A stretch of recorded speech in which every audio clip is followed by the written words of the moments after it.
जय श्रीमन नारायण। आज हम गरुड़ पुराण का प्रथम अध्याय में भगवान क्या समझा रहे हैं।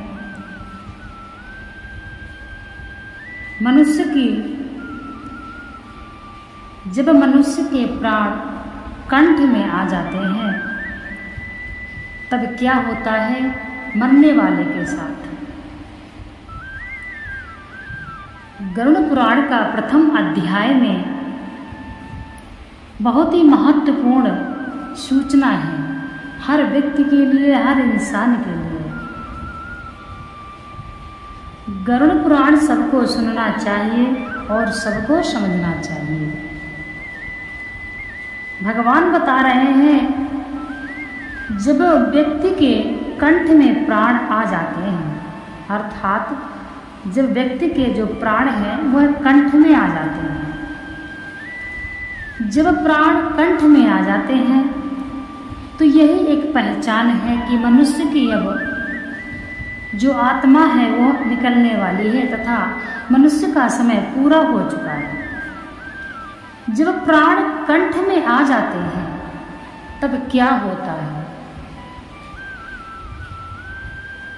कहते हैं जब मनुष्य के प्राण कंठ में आ जाते हैं तब मनुष्य को दिव्य दृष्टि प्रदान की जाती है, क्योंकि उस समय मनुष्य पूरा संसार देख सकता है, सब कुछ देख सकता है, परंतु वह बोल नहीं सकता, किसी को बता नहीं सकता है वह क्या पुण्य किया है, अपने जीवन में क्या पाप किया है। उसको सब कुछ दिखाई पड़ता है, वह पूरा संसार देखने की क्षमता रखता है जब व्यक्ति के कंठ में प्राण आ जाते हैं। तब लोग कहते हैं अब वह बोल नहीं पा रहा है, कुछ भी समझ में नहीं आ रहा है और वह अजीब अजीब इशारे करता है मनुष्य जब उसके प्राण कंठ में होते हैं। जब व्यक्ति के प्राण कंठ में होते हैं तब वह कई सारे ऐसे करता है जो व्यक्ति उस व्यक्ति के मरने के बाद सोचते हैं पता नहीं वह तो कुछ इशारे कर रहा था। तो क्या इशारे करता है वो समझिए। व्यक्ति सब कुछ देखता है परंतु सिवा कि वह कुछ किसी से बोल सके। यमराज को देखकर वह इतना भयभीत हो जाता है,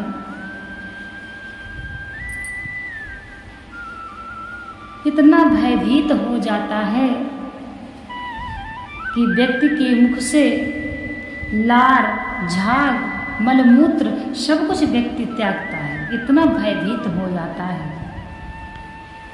कौओं के समान काले यमराज, टेढ़े मेढ़े बड़े बड़े नुकीले दांतों वाले,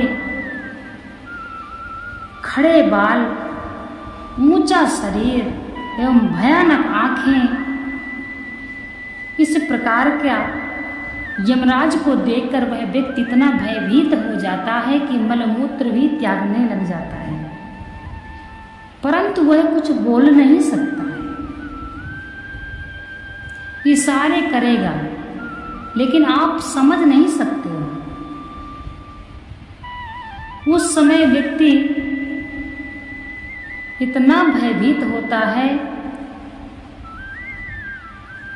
कि वह यदि किसी से बताए तो सुनने वाला भी उसके पास 1 मिनट नहीं रुक सकता है तथा उसको असहाय दर्द में होता है जब यह आत्मा निकलती है, तब इतना दर्द होता है। गरुड़ पुराण में बताया गया है कि एक साथ सैकड़ों बिच्छू, एक साथ जब सैकड़ों बिच्छू डंक मारते हैं उतना दर्द होता है। साधारण दर्द नहीं होता और यह आत्मा भी इतनी आसानी से नहीं निकलती है। जब व्यक्ति यमराज को देख करके भयभीत हो जाता है तथा किसी से कुछ कह नहीं सकता, मुंह से झाग निकलती है तथा मलमूत्र त्याग करता है और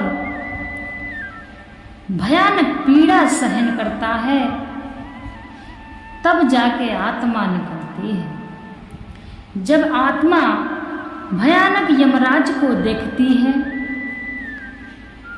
तो डर के वजह से निकल जाती है। यमराज पीड़ाएं पहुंचाते हैं, उस व्यक्ति को यमराज पीड़ा पहुंचाते हैं तथा इतना भयभीत होती है आत्मा कि निकलकर अंगूठे के बराबर रूप धारण कर लेती है।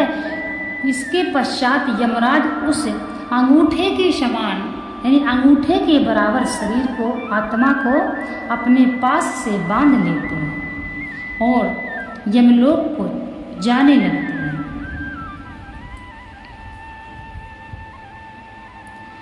जो व्यक्ति पुण्य करता है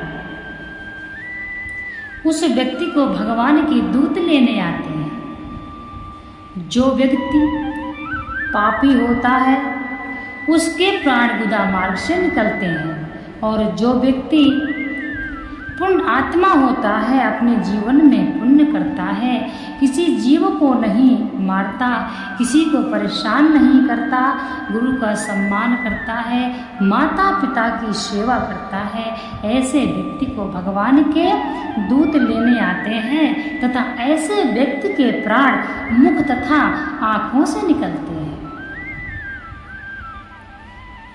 इसलिए कहते हैं अच्छे कर्म करो, देर नहीं है। हम भी लाइन में लगे हुए हैं, आज कोई मरा आज कोई गया, हम यह जब तक देख रहे हैं लेकिन हमको अपनी पता नहीं है, इसलिए हम भयभीत नहीं हैं।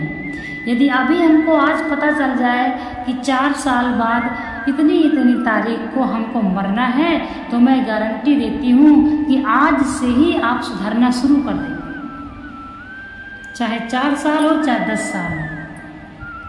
आप एक दिन भी यह नहीं सोचेंगे कि मैं एक दिन का भी समय व्यर्थ करूं। आप भगवान की भक्ति में लग जाएंगे, आप अच्छे कर्म करने में लग जाएंगे। मृत्यु से भयानक कुछ भी नहीं होता है। जिस समय व्यक्ति के निकट यमराज आते हैं उससे भयंकर पीड़ा उस व्यक्ति को कभी नहीं होती है। जब अंगूठे के समान उस आत्मा को, शरीर को यमराज बांधकर यमलोक को ले जाते हैं तब आत्मा चलती है। जब चलते चलते थक जाती है, वह गिर जाती है, तब यमराज उसको कोड़े मार के गरम रेत में चलाते हैं। तब वह व्यक्ति से कहते हैं जल्दी चलो, हम तुमको यमलोक तक पहुंचाएंगे। अतिशीघ्र जो तुमने पाप की है यमराज तुमको अतिशीघ्र ही उसका दंड देंगे, चलो तुमको नरक की यातना झेलना है।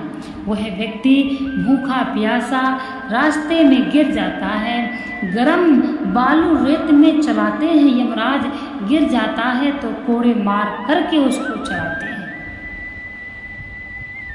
इस प्रकार से व्यक्ति को यमलोक की यात्रा कराई जाती है।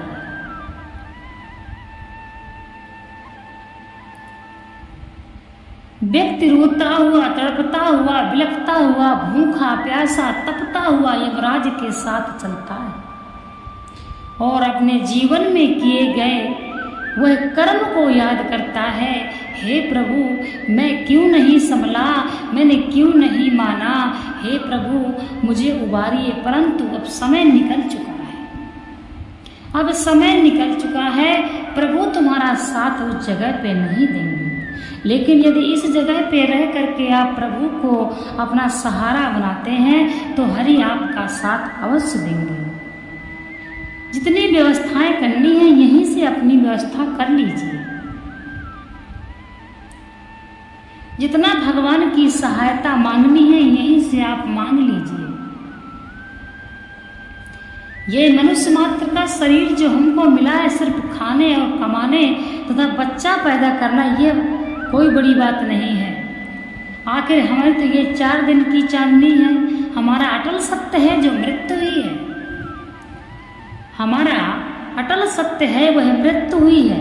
एक दिन हमको मृत्यु के मुख में जाना है, यह अटल सत्य है। यह समझकर आप ऐसे कर्म कीजिए जिससे आपको यातना ना झेलनी पड़े।